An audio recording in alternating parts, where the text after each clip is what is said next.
banyak yang tidak disorot oleh pemerintah adalah kasus orang hilang.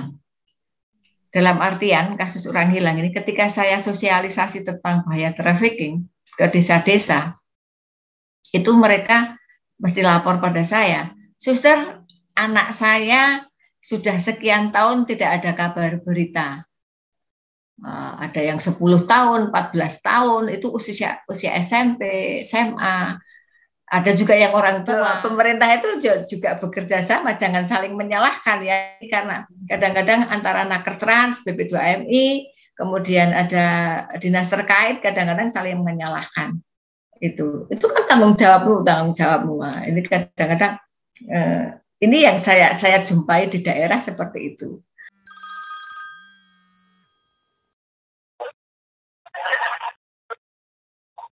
Halo Nyambung People, apa kabar? Semoga aman, semoga sehat.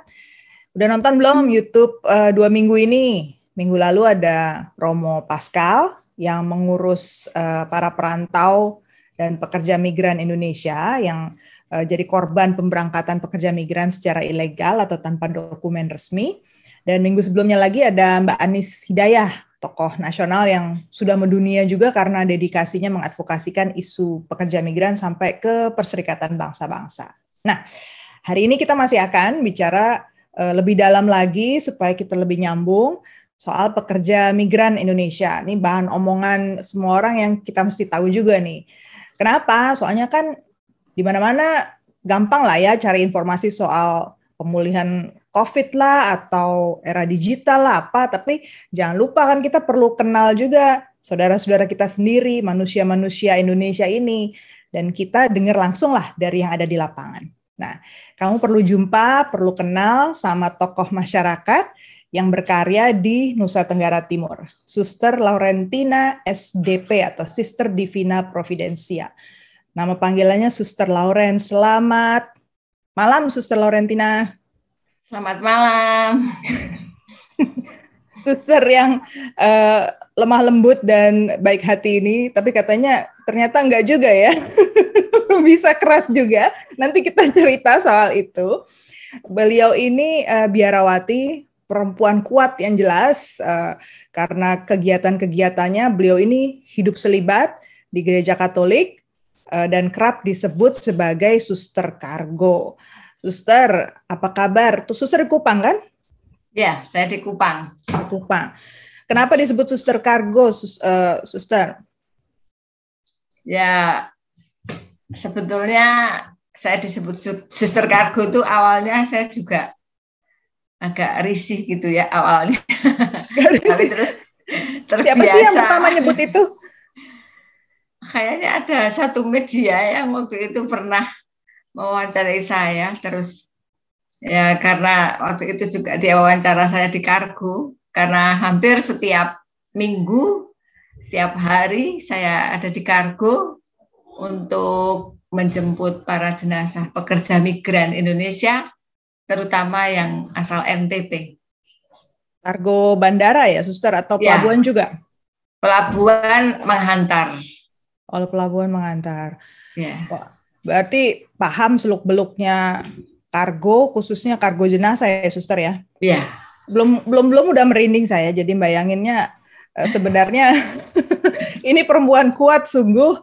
Terima kasih waktunya malam-malam begini. Di sana sudah jam 8 waktu Indonesia Tengah, berbagi cerita di Nyambung. Nah, Nyambung People, sebelum kita mulai jangan lupa subscribe, nyalakan tombol loncengnya supaya langsung tahu kalau ada video baru, dan share banyak-banyak ya. Kasih like, subscribe, komen supaya kita juga makin semangat dan kita lah ya makin nyambung gitu. Terima kasih banyak buat para subscriber yang sudah nonton video kami. Nah, Suster Lauren, kalau boleh ngobrol dulu keseharian, Suster. Kalau orang selama ini salah paham apa sih, Suster, tentang yang dikerjakan Suster, atau kita nih nggak nyambung apa gitu tentang yang dikerjakan Suster? Ya, memang awal-awalnya itu pekerjaan saya itu kan tidak dipandang orang ya. Dikatakan kurang kerjaan, kemudian ngapain sih di kargo. Terus kadang-kadang kan saya cerita kisah itu di Facebook saya. cerita tentang apa yang saya lakukan. Kemudian seringkali saya kan postingnya jenazah, jenazah terus gitu loh. Terus kadang-kadang ada orang yang tidak nyaman begitu ya. Jadi ini ngapain sih kok postingnya jenazah-jenazah terus gitu ya. Tapi saya apa ya ingin memberitahukan pada dunia karena eh, saya bisa bersuara karena suara saya kecil ya. Jadi saya bersuara di Facebook. Eh, Waktu itu ya belum banyak orang yang tahu ya apa pekerjaan saya gitu. Ngapain sih di kargo gitu ya. Tapi setelah saya mencoba untuk bercerita di Facebook, kemudian ada beberapa media yang tertarik begitu untuk mengetahui apa pekerjaan saya. Nah, kemudian eh, ya terus akhirnya eh, pekerjaan atau pelayanan ya, pelayanan ini kemudian banyak orang yang tahu apa pekerjaan saya selama ini. Sejak Gitu. tahun berapa itu, Suster, memulai pelayanan ini? Pelayanan kargo saya mulai tahun baru kok, baru 2016 ya, 2016 itu. Jadi udah lebih dari 5 tahun lah, Suster. Nggak terasa Ya ya? kan, Nggak terasa. Suster di kongregasi, apa tadi namanya, Suster? Divina, Suster Providensia, Divina Divina. Providencia ini. Ya. Apakah memang spesialisasinya juga pelayanan pekerja migran? Tidak. Enggak. Jadi Suster sendiri aja nih dari kongregasi yang ditugaskan ini atau ada beberapa kawan juga? Kami ada 3 orang, tim. Kami tim. Jadi ada dari kongregasi kami diutus ya pertama kali saya, kemudian karena saya kewalahan ya ke sana ke sini, terus saya kadang teriak-teriak sama provinsial, akhirnya diberi teman dan saya diberi tim. Ya sekarang juga kami punya tim kami yang sebenarnya tidak hanya pelayanan kami itu sebenarnya pastoral anti human trafficking ya. Tapi memang banyak yang menyoroti saya pekerjaan saya di kargo. Tapi pelayanan kami sebetulnya ada pemberdayaan, kemudian pendampingan korban yang hidup juga begitu. Makanya kami ada tim, ada suster yang mendampingi korban langsung ya dengan para korban mereka didampingi. Kemudian ada yang input data. Kemudian ketika saya pergi ada suster yang lain yang membantu saya gitu, ada relawan juga. Itu Mbak. Oke. Kalau kargo ini, kalau suster nggak apa ya, kalau masuk ke sana pasti karena ada kekosongan ya, suster ya, ada suatu kebutuhan di sana. Mungkin boleh digambarkan waktu suster pertama masuk, kosongnya apa gitu dari segi entah regulasi, entah praktek pemerintahan, sehingga suster harus masuk di situ. Ya, awal-awalnya memang waktu itu banyak jenazah-jenazah pekerja migran yang terlantar ya. Jadi waktu itu kadang-kadang kan memang teman-teman pekerja migran terutama yang dari NTT banyak yang non prosedural. Jadi alamat tidak jelas, kemudian di sana juga tidak punya dokumen, ya punya dokumen tapi dokumennya palsu gitu ya. Kadang-kadang juga dokumen dipegang majikan. Jadi ini yang kadang-kadang menjadi kendala ketika ada permasalahan misalnya pemulangan jenazah, alamat tidak jelas. Kemudian pernah juga awal-awal itu pernah jenazah itu terlantar di kargo beberapa hari karena alamat tidak jelas gitu. Kemudian dengan pengalaman itu ya kami di kargo itu punya tim ya. Awalnya memang kami sendiri.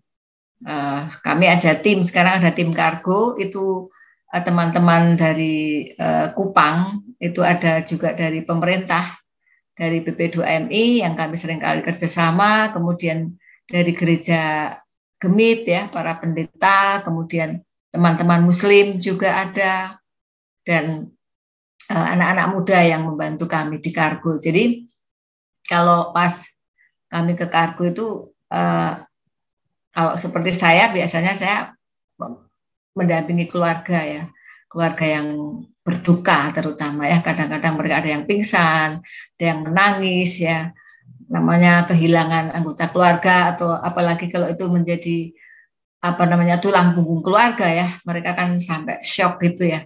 Ini yang saya lakukan. Kemudian ada teman-teman yang input dokumen atau mereka ambil gambar, video dan sebagainya. Itu yang kami lakukan di kargo. Kemudian juga yang saya lakukan, misalnya ketika pemerintah tidak bisa menangani, dalam artian waktu itu pernah dilontarkan oleh Kemenlu bahwa kalau pekerja migran yang tidak punya dokumen kami tidak akan memfasilitasi gitu. Itu sudah jelas waktu itu dikatakan begitu. Kemudian pekerja migran maksudnya yang ketika itu masih posisi jenazah masih ada di luar negeri, waktu itu yang saya urus di Malaysia, itu dari BP2MI juga tidak bisa berbuat apa-apa. Jadi mereka bilang kalau itu jenazah posisi sudah ada di Indonesia, mereka baru bisa melakukan fasilitas itu, memberikan fasilitas gitu.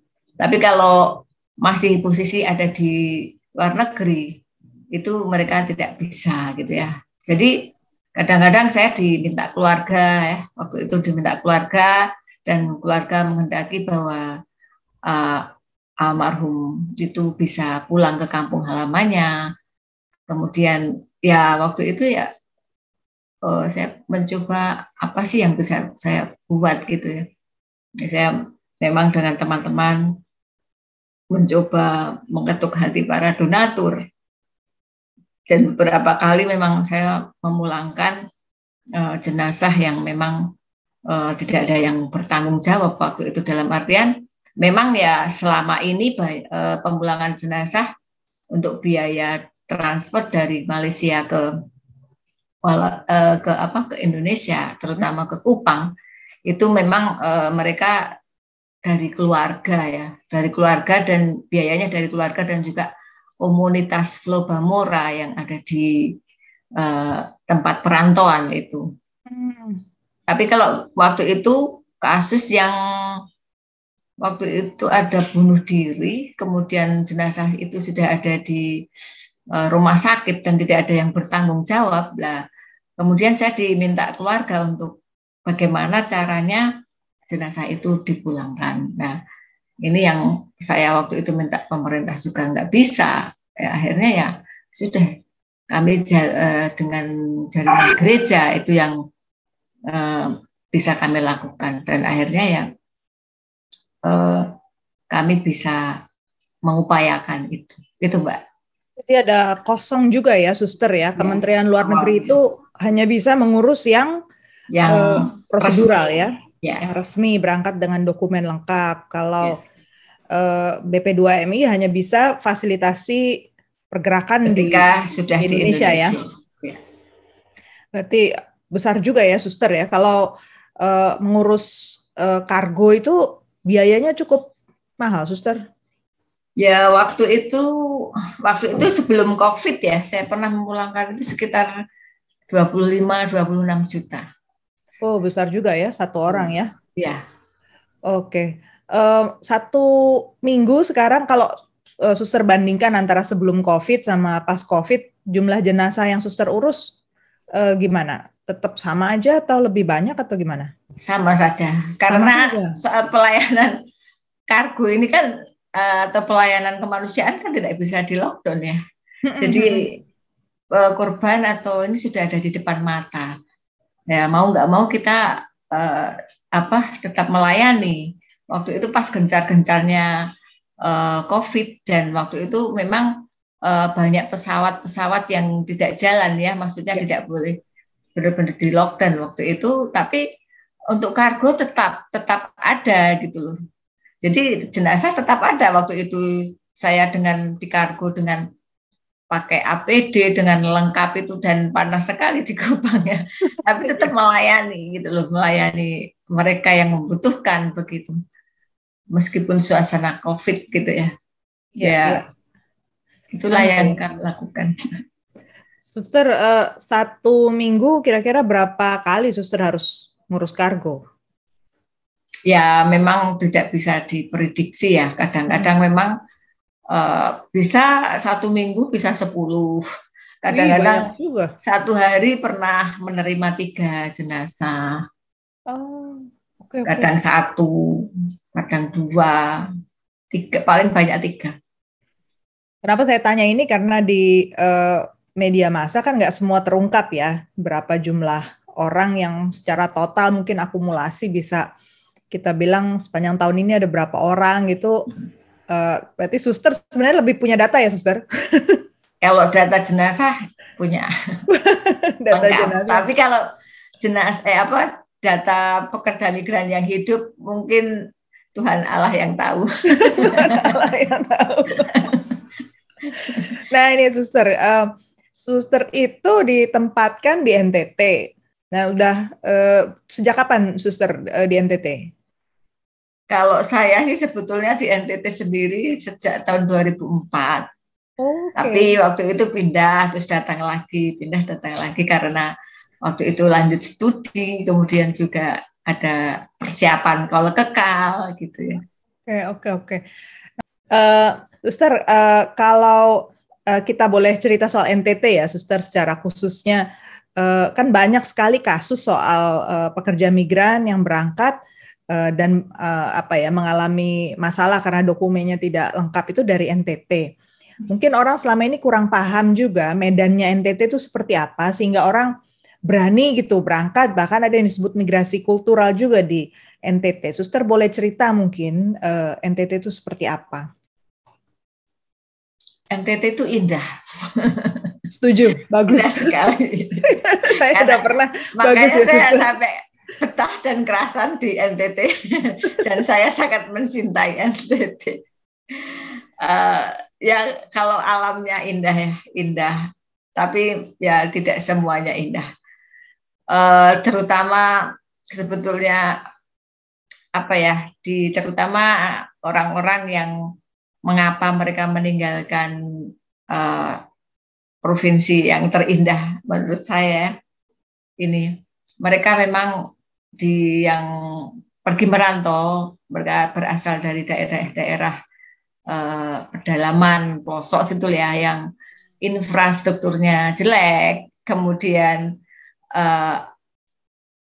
untuk mengolah tanahnya itu juga mereka tidak bisa, kayak karena SDM-nya, kemudian pendidikannya yang kurang. Memang juga ada tempat-tempat tertentu itu yang sangat gersang, kering, dan juga mau makan apa ya gitu. Ketika saya kunjung ke pedalaman salah satu desa di TTS ya, daerah Timur Selatan. Tengah Selatan. Nah, itu di sana memang saya berpikir, oh iya ya benar aja orang ini pergi meninggalkan kampungnya gitu ya.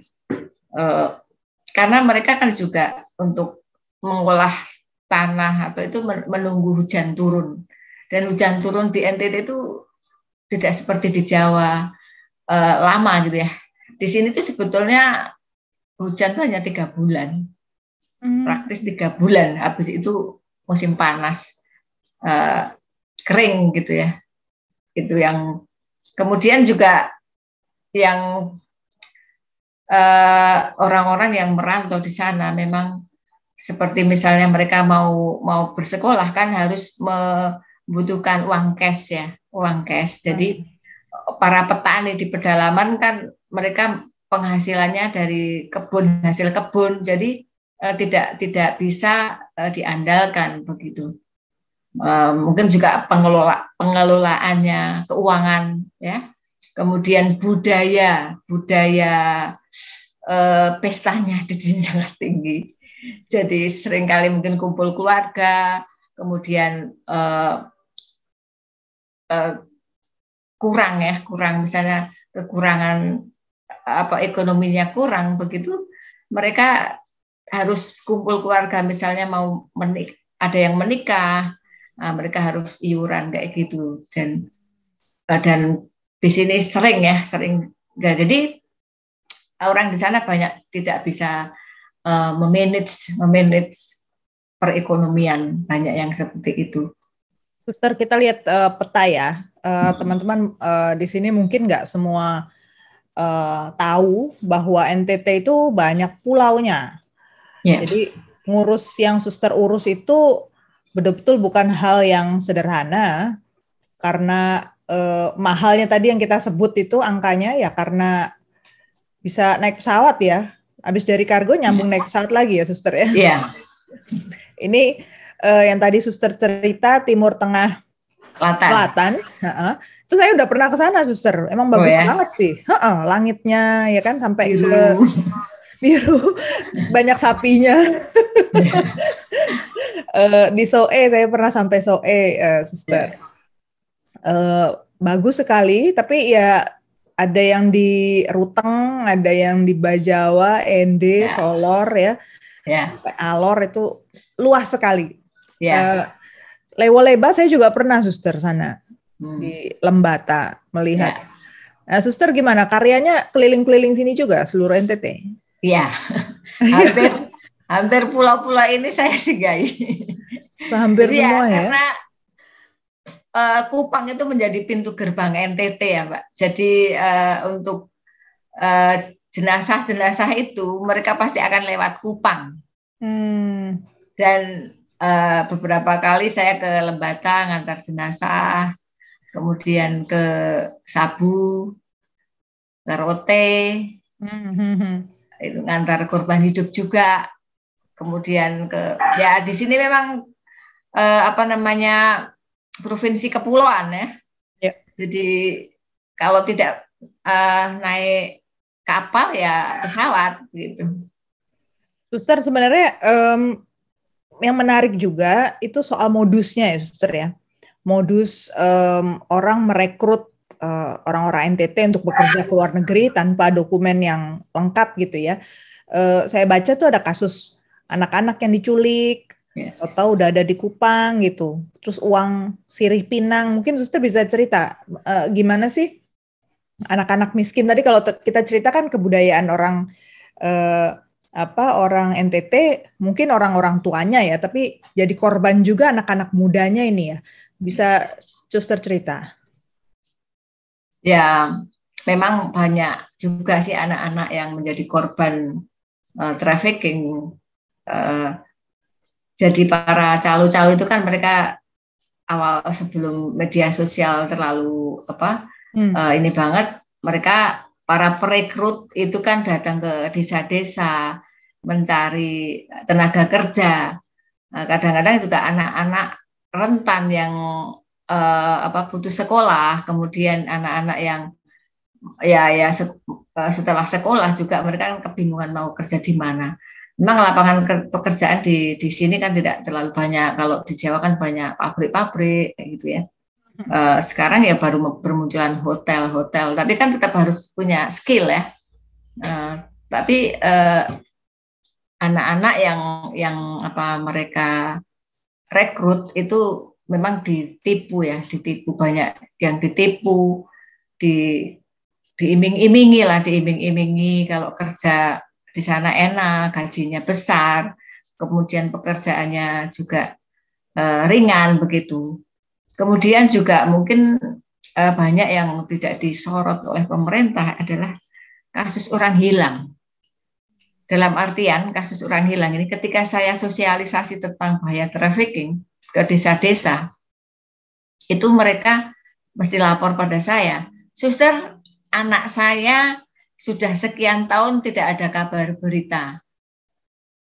Ada yang 10 tahun, 14 tahun, itu usia SMP, SMA.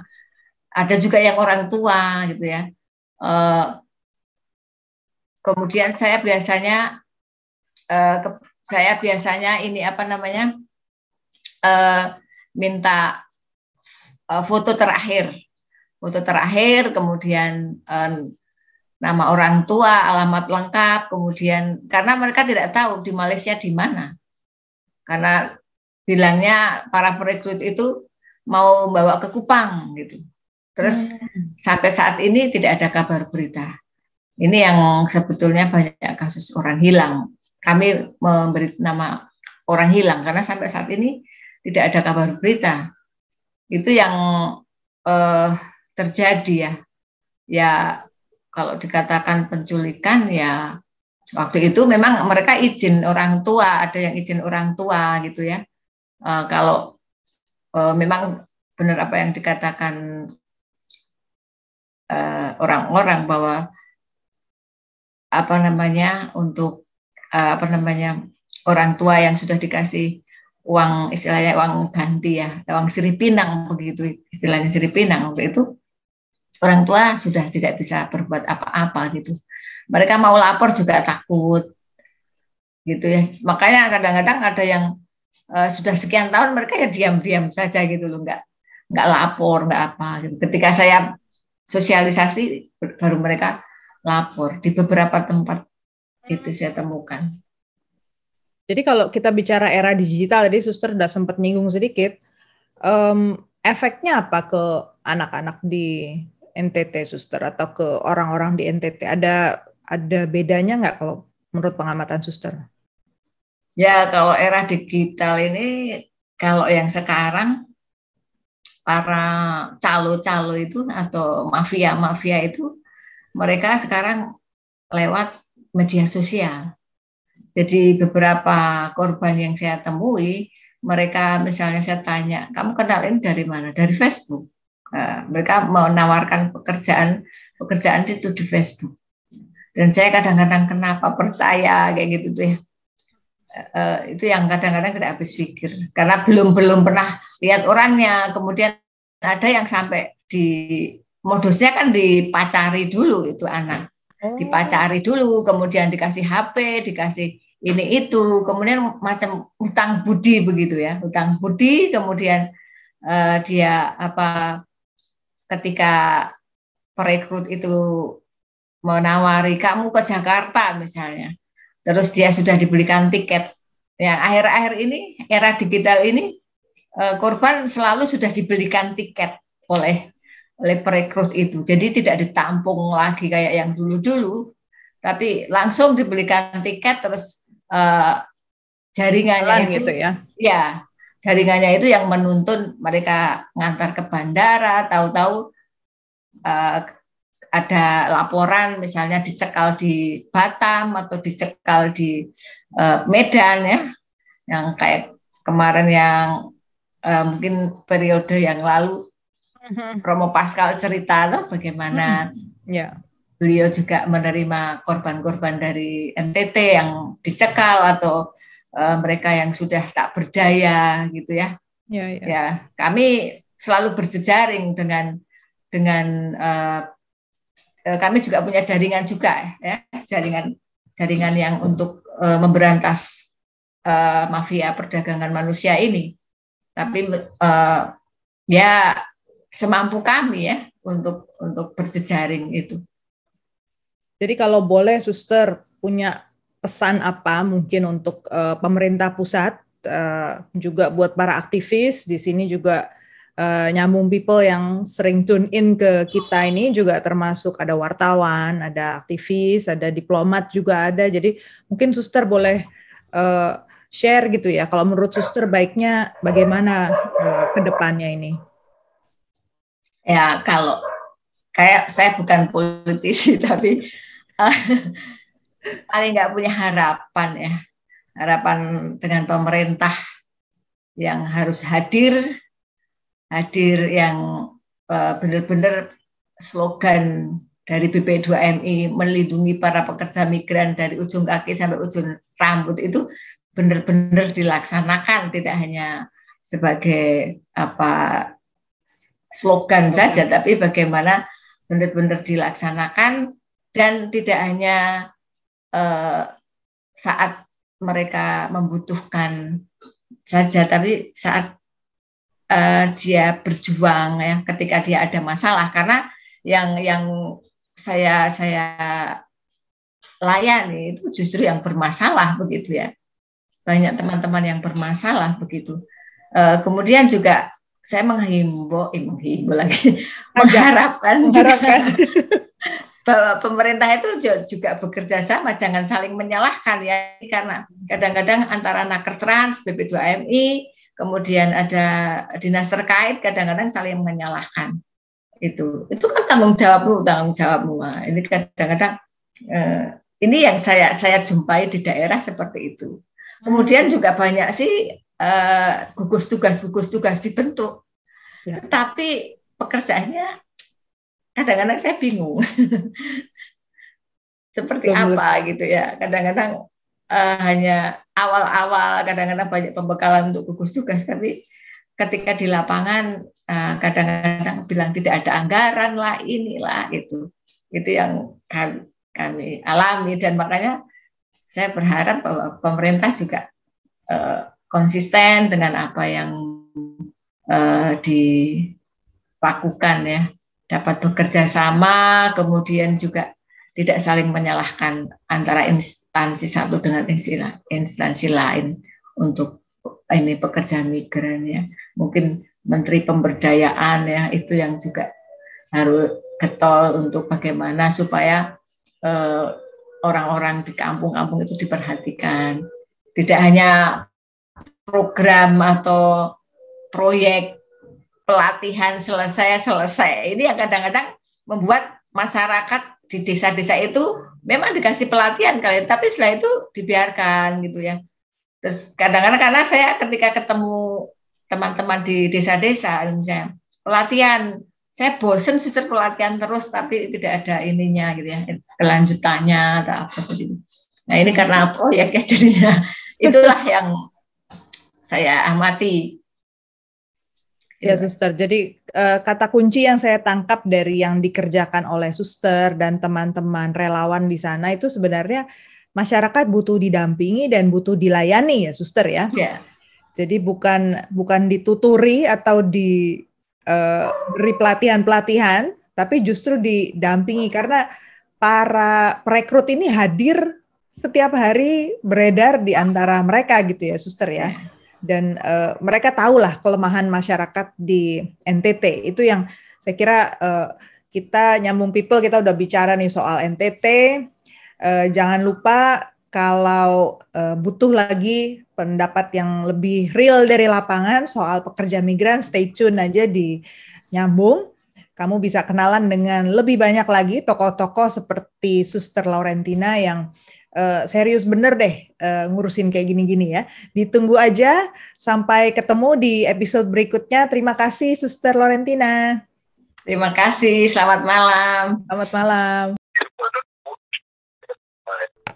Jangan lupa like podcast ini kalau kalian menikmati diskusinya, komen apabila kalian punya pertanyaan atau pendapat, dan subscribe agar kalian tidak ketinggalan episode Nyambung setiap minggunya.